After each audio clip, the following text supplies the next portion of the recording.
Tomamos nuestro superencuentro, ¿vale? Esta segunda parte, que es una mesa redonda donde los compañeros lo que vamos a tratar de hacer es introducir temas para que luego demos pie a la reflexión y al debate.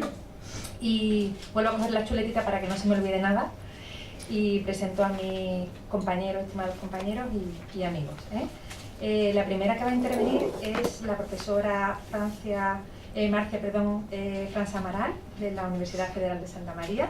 Va a tener una intervención titulada El papel de las víctimas en las narrativas periodísticas sobre desastres. La profesora Marcia pues, es una de las integrantes de este triángulo colaborativo, que, como decíamos, que tenemos desde el grupo de investigación ya una trayectoria previa, que hemos compartido pues, algunas publicaciones. Ella es profesora de posgrado en comunicación en la Universidad Federal de Santa María de Brasil. Tiene un postdoctorado en la Universidad Pompeu Fabra de Barcelona. Es investigadora del Consejo Nacional de Investigación, líder también del Grupo de Investigación Estudios de Periodismo, doctora en Comunicación e Información por la Universidad Federal de Rio Grande do Sul, becaria de movilidad docente de profesores brasileños de la Fundación Carolina, por eso tenemos la inmensa fortuna de tenerla aquí entre nosotros en el día de hoy. Dentro de sus tareas docentes pues supervisa tesis de doctorado, de maestría, y es autora de diferentes libros y de producciones científicas que, al igual que el profesor Carlos Lozano, por acortar un poquito, no vamos a relatar. Luego va a hacer una intervención el profesor Rogerio Cristófoli, también de la Universidad Federal de Santa María, de Brasil, de Santa Catarina, perdón. Me confundo porque tenemos convenios de la Universidad de Cádiz con ambas universidades y va a hablar sobre periodismo y ética en eventos límites. En el caso del profesor Rogerio, es profesor del Departamento de Periodismo de esta universidad, es periodista, maestro en lingüística y doctor en ciencias de la comunicación, autor y coordinador de 11 libros y más de 70 artículos publicados en revistas de diversos países, en las temáticas como ética de la comunicación, educación y crítica de medios. En el programa de posgrado de periodismo de la UFSC supervisiona tesis y disertaciones también de maestría, y en 2009 pues, fue fundador del Observatorio de Ética Periodística. Es investigador también del Consejo Nacional de Desarrollo Científico de Brasil y presidente de la Comisión Ética del Sindicato de Periodistas de Santa Catarina. Por tanto, pues otra persona totalmente de contrastada referencia internacional que está haciendo una movilidad en la Universidad de Sevilla y ha tenido a bien pues, compartir con nosotros en el día de hoy este encuentro. Seguidamente pues, tendrá su intervención, que no por eso es el tercero menos importante, una persona, como dije al principio, de referencia y sobre todo pues, para nuestra provincia, porque quizás es la persona que más haya investigado como investigador y que haya publicado sobre el tema de emergencias, de riesgo y lo que hemos hablado antes del tsunami, que yo lo conozco porque he asistido a algunas de sus intervenciones. Y para mí era un placer que él estuviera aquí y se uniera pues, a este grupo de personal docente, investigador y de sociedad civil. Él es José Antonio Aparicio Florido, licenciado en Filosofía y Letras por la Universidad de Cádiz, dedicado profesionalmente desde el año 95 a la gestión de emergencias, cursando estudios en la Escuela Nacional de Protección Civil, la Escuela de Seguridad Pública Andalucía y el Emergency Management Instituto de la Agencia Federal Norteamericana de Emergencias. Especialista y un máster en Protección Civil y Emergencias por la Universidad de Valencia, experto en catástrofes naturales y tecnológicas, autor de numerosos artículos en catástrofes naturales y tecnológicas. Como digo, ha publicado en revistas científicas, medios de comunicación. Algunos de los títulos más relevantes es Tsunami de Asia, de diciembre del 2004, y el maremoto de Cádiz del 1755, recordando la catástrofe de San Juanico, el riesgo de sequía y su inclusión en los planes de protección civil, Cádiz Catastrophe en 1947, que esto es todo en inglés, que no lo he leído bien. El naufragio del pesquero Nuevo Pepita Aurora, autor del libro La noche trágica de Cádiz, testimonios inéditos de la catástrofe del 47, El amanecer de un Cádiz desolado, La gran explosión, y luego colaborador de documentales de televisión como La memoria La catástrofe de Cádiz, La noche más trágica y La gran ola, que les recomiendo, si pueden, que visionen. Es colaborador de la Universidad de Naciones Unidas en la elaboración del proyecto Transfer sobre tsunamis en el Golfo de Cádiz y coautor del informe sobre efectos del huracán Gordon en las costas de Cádiz del año 2012. En la actualidad trabaja como coordinador de formación en el Servicio de Emergencia, en el 112, y presidente del Instituto Español para la Reducción de Desastres. Decir de la importancia que tiene este instituto, que además pues, he conocido que también fue una iniciativa pues, por un grupo de profesionales, muchos de los cuales están aquí, están representando a sus a sus profesiones y a sus quehaceres laborales diarios, pero que también surgió como una iniciativa entre un grupo de amigos, de colegas que quisieron ir más allá de sus responsabilidades diarias, ¿no? Que es un poco la misma idea de iniciativa que tenemos hoy aquí en este laboratorio experimental sobre el tema de comunicación y reducción del riesgo. Sin más, voy a ceder la palabra a la profesora Marcia, luego a Rogelio y en último lugar a José Antonio Aparicio, intentando que respetemos esos 15 minutitos de intervención.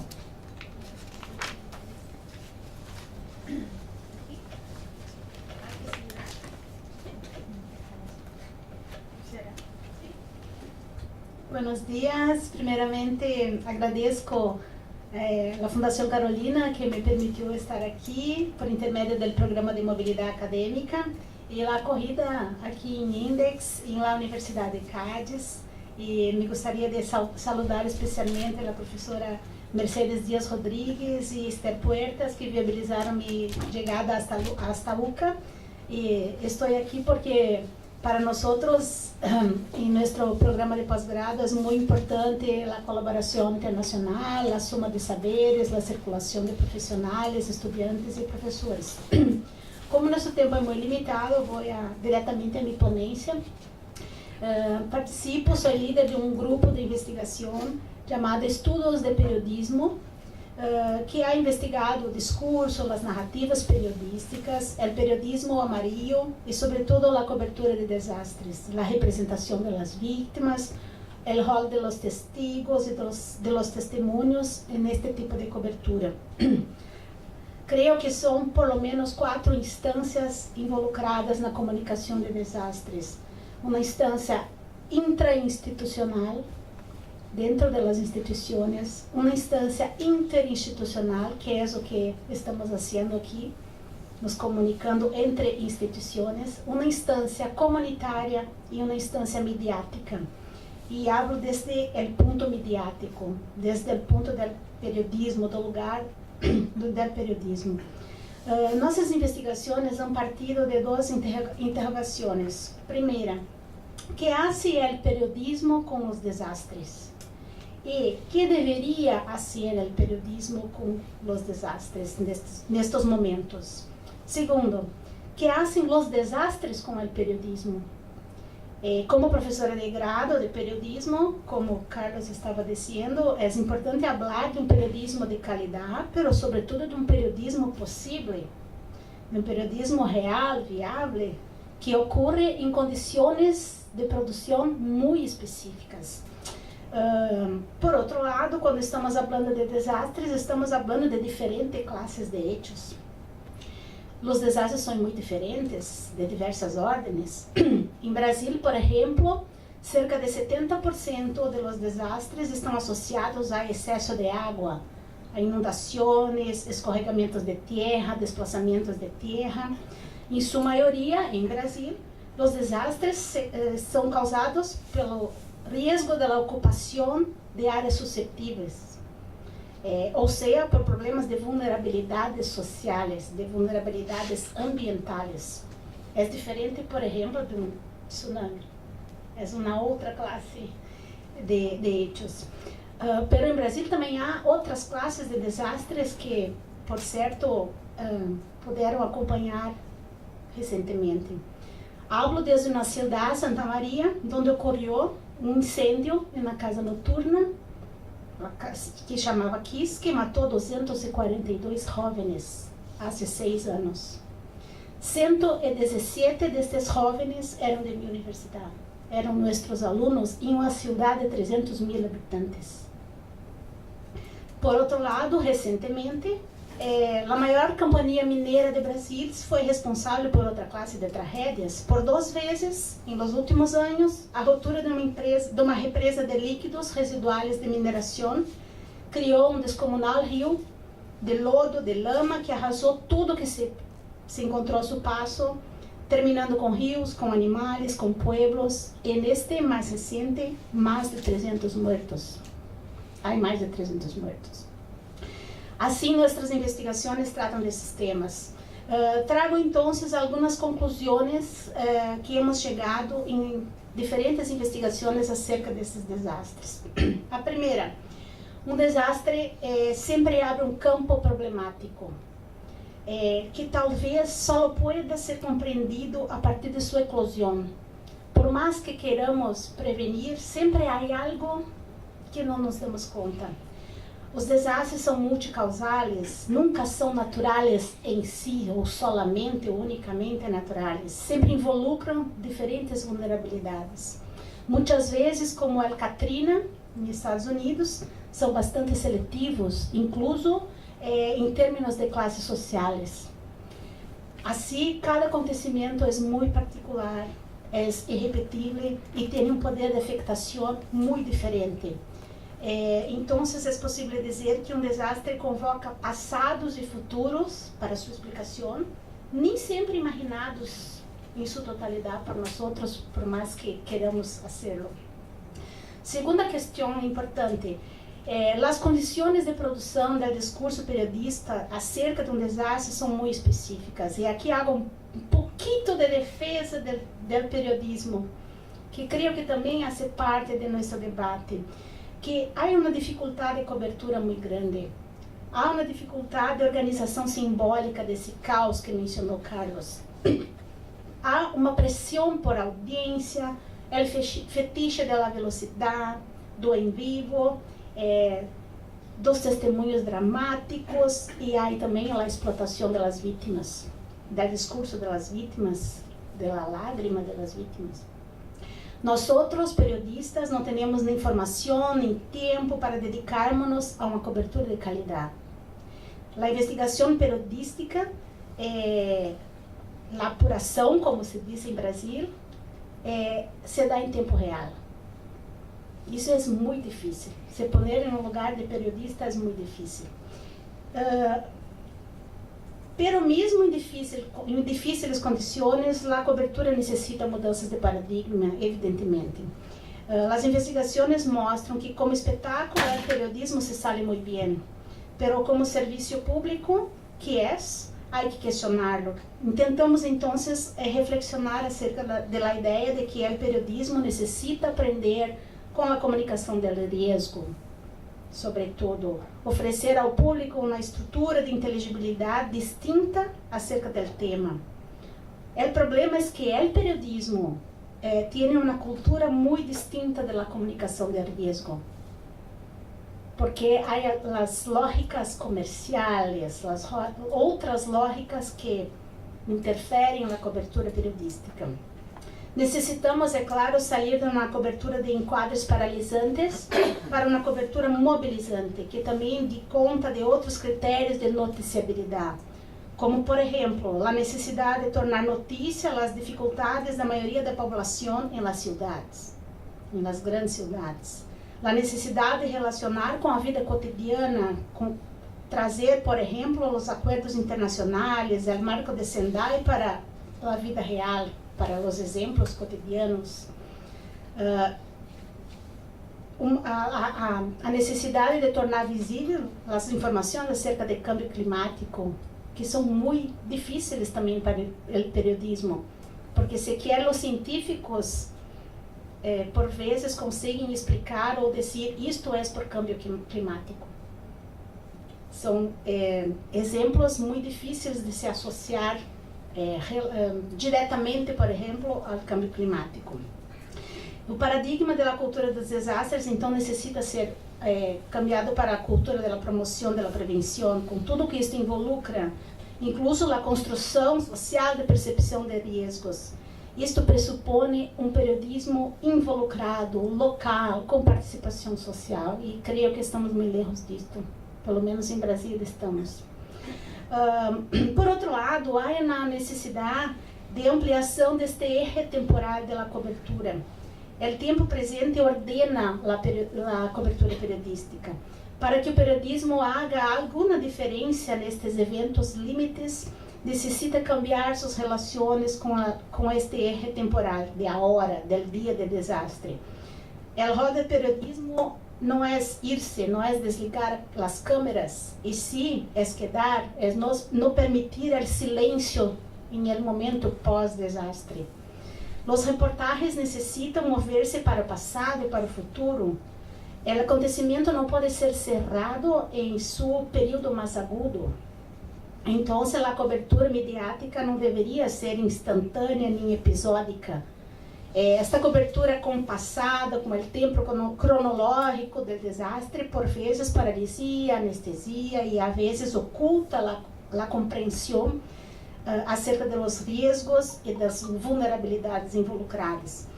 Então, as investigações indicam que há uma sobreexplotação inicial de sucesso e uma perda rápida do interesse noticioso, como Carlos havia dito. Uma outra questão muito importante, a denominação de hecho.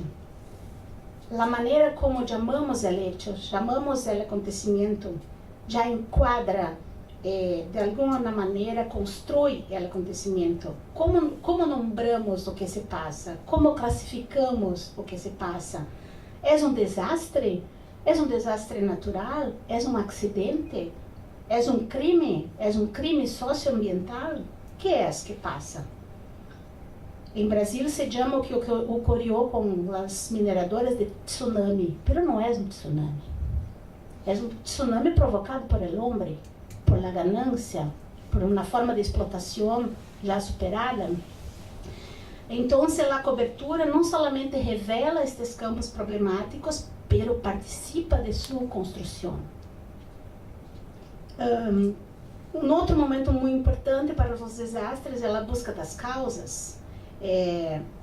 Exemplo de narrativa muito usual é a ideia de fúria ou vingança da natureza, que também a mídia costuma utilizar imagens, íconos ligados a um imaginário religioso, um imaginário cinematográfico, uma granola, um grande incêndio.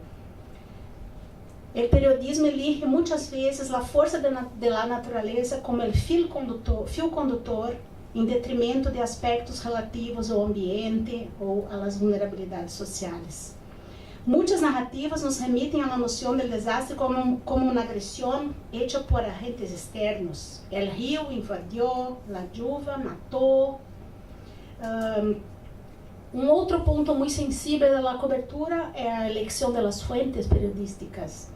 O periodismo suele ter problemas em obter informações das fontes oficiais durante um desastre.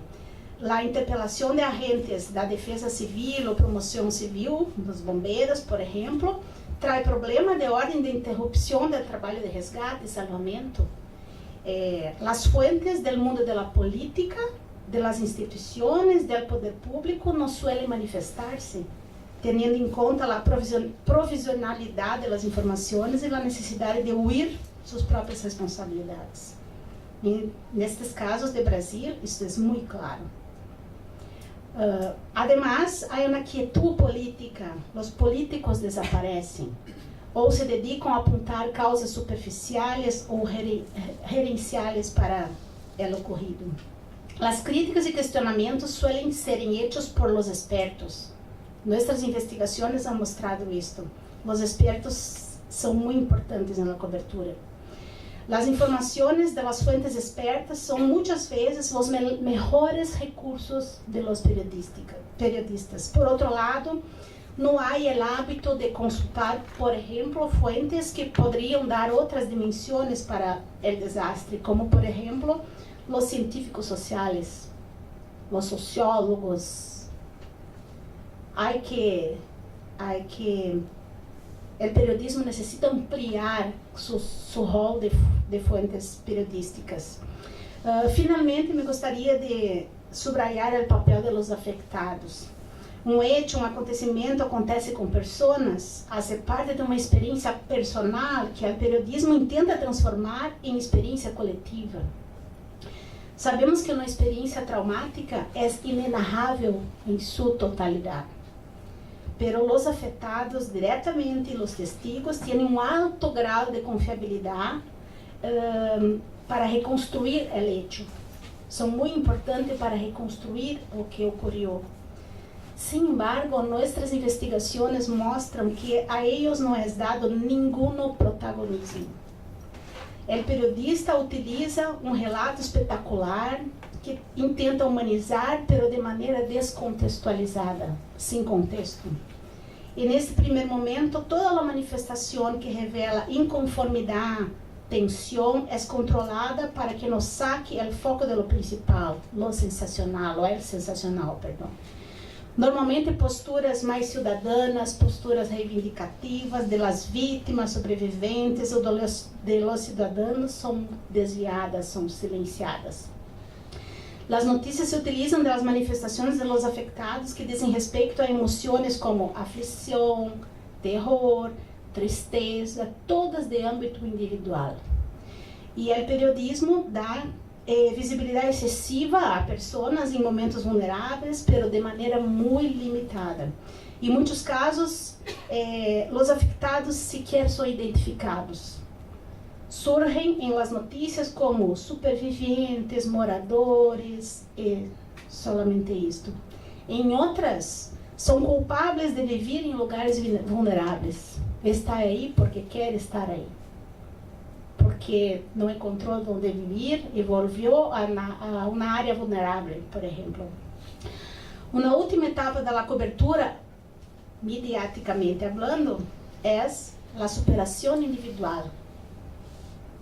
Todos são incríveis porque se superaram, porque superaram seus traumas e já está. São silenciadas emoções, então, como manifestações ligadas à indignação, reivindicação, críticas sociais ou políticas. Então, são muitas as limitações do periodismo, mas são muitas as dificuldades também do trabalho periodístico cotidiano. Assim, creio que a narrativa periodística pode corroborar com outros modos de conhecimento sobre os desastres, trazendo os pressupostos, as qualidades da comunicação do risco, pode auxiliar na configuração de uma experiência humana de maneira mais complexa, e a principal questão é a contextualização, como Carlos já ha dicho. Por fim, creio que periodismo é narrativa. Periodismo não é só dizer o que passa, é dizer o que passa por intermédio de um discurso, de uma narrativa. E por ser um lugar inestável de produção, de circulação, de muitos sentidos, e por trabalhar com as aparências imediatas de los fenômenos, e com as difíceis condições de emergência de los acontecimentos, o periodismo revela, nestes momentos, tantas potencialidades como limitações. As notas periodísticas, portanto, têm marcas, huellas das condições de trabalho do periodista e de los aspectos institucionais, mercadológicos, profissionais, econômicos, incluso culturais.